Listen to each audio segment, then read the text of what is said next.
Tukaribisheni tena katika kipindi chetu cha leo ambacho sasa tunaanza kama kwa upya kabisa katika kujadili habari ya afya. Na tutakuwa na mwendelezo mrefu sana, karibu ili uweze kupata elimu hii ya afya. Leo tutaanza na mada ya afya ni nini? Lazima tujue nini maana ya afya. Afya ni msingi wa maisha bora. Afya ndiyo chanzo cha uhai, na bila afya hakuna maendeleo ya mtu binafsi au jamii. Shirika la Afya Duniani WHO linatambua afya kama haki ya msingi ya binadamu, kwa sababu afya ndio uhai. Kila binadamu ana haki ya kuishi akiwa mwenye afya njema. Kwa hiyo tunapozungumzia afya tuna maana ya afya njema. Lakini tafsiri kabisa sahihi ambayo sasa inatutafsiria shirika la afya la ulimwenguni linatafsiri kuwa afya ni hali ya ustawi kamili kimwili, kiakili, kijamii na kimazingira, na sio tu kuwepo kwa maradhi au udhaifu. Kwa maana hiyo afya inabebwa na vipengele 6 ambavyo cha kwanza, afya ya mwili. Kwa hiyo tutakapokuwa tunazungumza habari ya afya, maana yake tutazungumza afya ya mwili, tutazungumza maana nyingine kwamba tuna afya ya akili ambayo kwa Kiingereza tunasema mental health.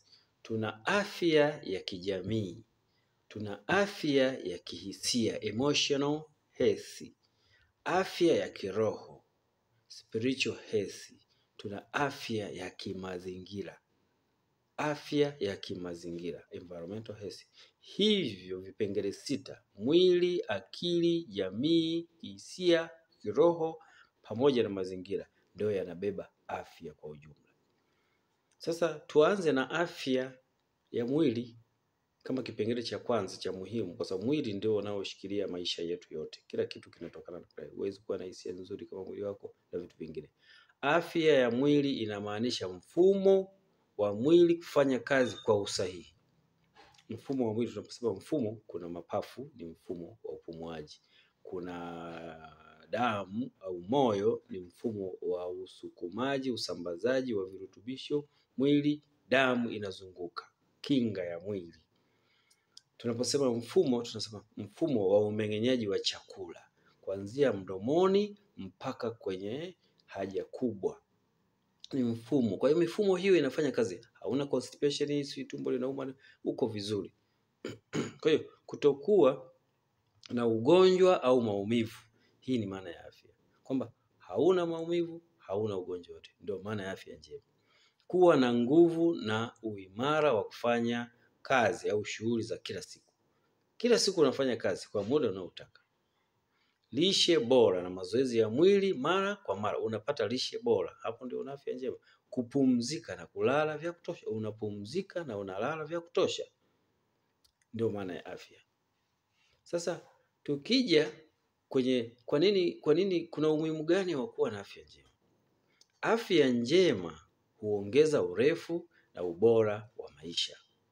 Kwamba unapokuwa na afya njema, maana yake sasa utaishi miaka mingi. Sasa tukienda kwenye imani, Biblia inatuambia kwa Wakristo, wanasema miaka ya kuishi tumepewa ni miaka 70, ukiwa na nguvu miaka 80. Kwa hivyo unapokuwa una afya njema, maana yake utafika miaka 70, utafika miaka 80, na wengine wakaenda mpaka miaka 90, wengine wakaenda mpaka miaka 100, ni kwa sababu ya afya njema. Lakini tutaongeza tija kazini na shuleni kwa wanafunzi. Unapokuwa na afya njema, unaongeza tija kazini. Kwa hiyo utafanya kazi kwa ubora, utafanya kazi kwa usahihi, utafanya kazi kwa muda unaotakiwa, masaa 8, 10, 12, au utasoma mpaka utaelewa. Lakini kipengele cha 3 kinachotueleza umuhimu wa afya pia ni kupunguza gharama za matibabu. Unapokuwa na afya njema, unapunguza gharama za matibabu. Maana yake kuwa na afya njema unafanya kutokuugua, hasa magonjwa sugu na mengine.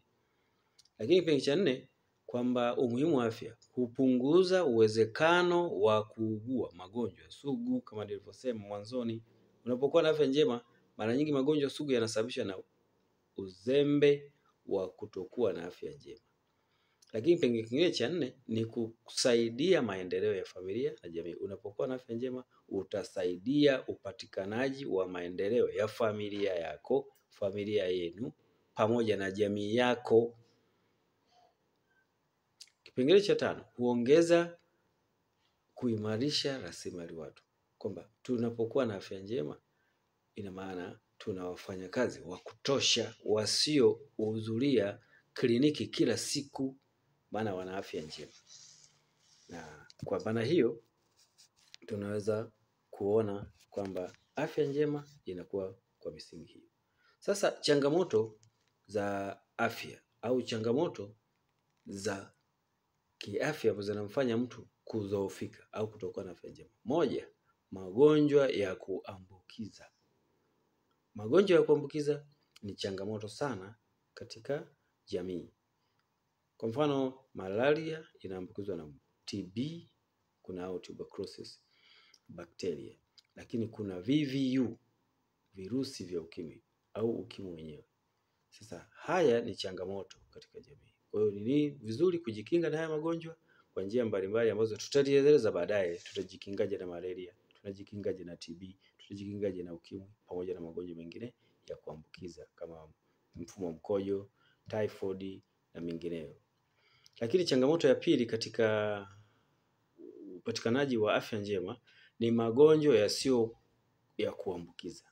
Magonjwa yasiyo ya kuambukiza ni magonjwa yale ambayo yanakuingia mwilini kutokana tu na mtindo mbaya wa maisha au bahati mbaya pia, kwa mfano ajali.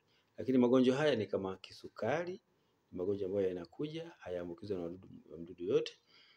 Lakini tutajadili baadaye magonjwa haya sugu au magonjwa haya yasiyo ya kuambukiza ambayo tunaita sugu yanamwingiaje mtu, kwa sababu inawezekana tukasema sio ya kuambukiza, lakini chanzo pia yanaweza kutokea kutokana na magonjwa yasiyo ya kuambukiza. Tutajadili katika kipindi chake huko mbele.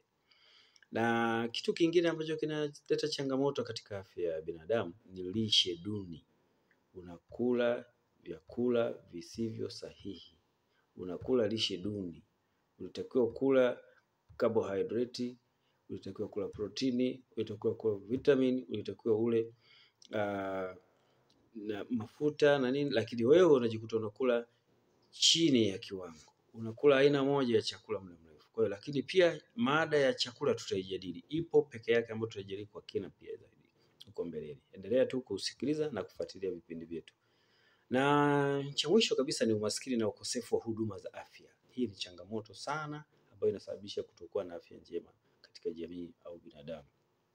Kwamba umaskini unasababisha kukosa kumudu au kushindwa kumudu gharama za chakula, gharama za malazi. Badala ungekula milo 3 kwa siku unakula mlo mmoja. Ungekula milo 3 yenye aina 4 ya vyakula na virutubisho vyake, lakini unajikuta umekula aina 2 ya chakula. Unakula wanga na mboga za majani. Protini hupati. Sasa umeshindwa kumudu gharama za kununua chakula. Ukosefu wa huduma za afya. Watu hawafanyi check-up, hawafanyi uchunguzi wa afya mara kwa mara, kwa hivyo unakuta anakuja kulipuka ugonjwa mkubwa umeshamuumiza tayari. Sasa jinsi gani tunaweza kulinda afya zetu? Kula lishe bora, tutaijadili kwa kina baadaye ni lishe bora ni nini. Lakini cha pili ni kufanya mazoezi ya mwili mara kwa mara. Hii itatusaidia kuimarisha kinga za mwili pamoja na kutoa taka katika mwili na kufanya mwili kuwa mwangavu. Lakini cha tatu ni kufanya uchunguzi wa kiafya mara kwa mara kabla hujaugua. Hili nalo tuna mada yake mbele kwamba tunafanyaje uchunguzi wa afya mara kwa mara. Unahitaji kufanya uchunguzi wa afya unapokuwa umeumwa tu. Unatakiwa ufanye uchunguzi wa afya kabla hujahisi ugonjwa wa aina yote, ili kubaini mapema kabla ugonjwa hujafika mbali. Tutajifunza baadaye. Lakini cha 4 ni kuepuka tabia hatarishi. Tabia hatarishi ni kama ulevi, unakunywa bia 10, kreti 2, unakunywa pombe kali, unakunywa kabla hujala. Tutajadili pia hili somo la ulevi, la unywaji wa pombe ulio sahihi. Pombe inahatarisha vipi afya yako, tutajadili baadaye. Lakini pia kunywa maji safi na salama kila wakati. Unywaji wa maji si mpaka uhisi kiu. Unahitaji kunywa maji wakati wowote. Maji yanahitajika mwilini. Kwa siku binadamu mtu mzima anatakiwa anywe lita 2.5 kwa siku. Angalau ni kiwango cha wastani ambacho kitakupa afya njema. Si mpaka uhisi kiu. Unapohisi kiu, maana yake mapungufu yamekuwa makubwa ya maji mwilini. Kwa hivyo mwili unaanza kuhangaika, ndio maana inakuja kiu. Kiu ni kiashiria cha kwamba maji yamepungua. Unahitaji kunywa maji.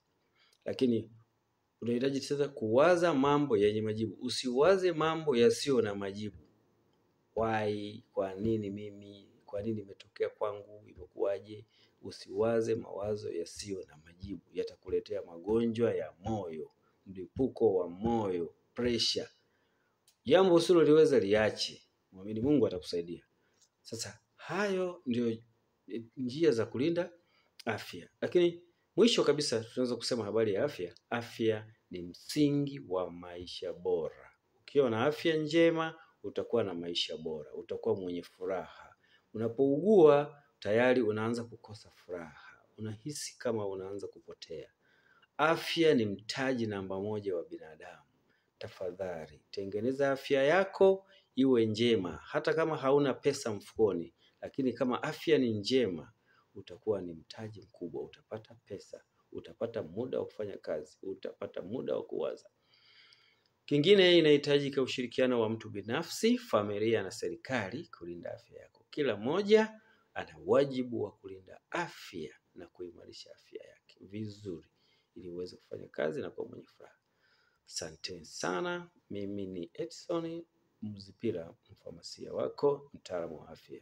Tutaendelea na kipindi kijacho. Asanteni. Kwa mawasiliano na maswali, nipigie moja kwa moja 0754 50 99 60. Endelea kusubscribe kwenye channel yetu ya Anza Care Product uweze kuona vipindi vyote, ujifunze kuwa na afya njema. Asanteni.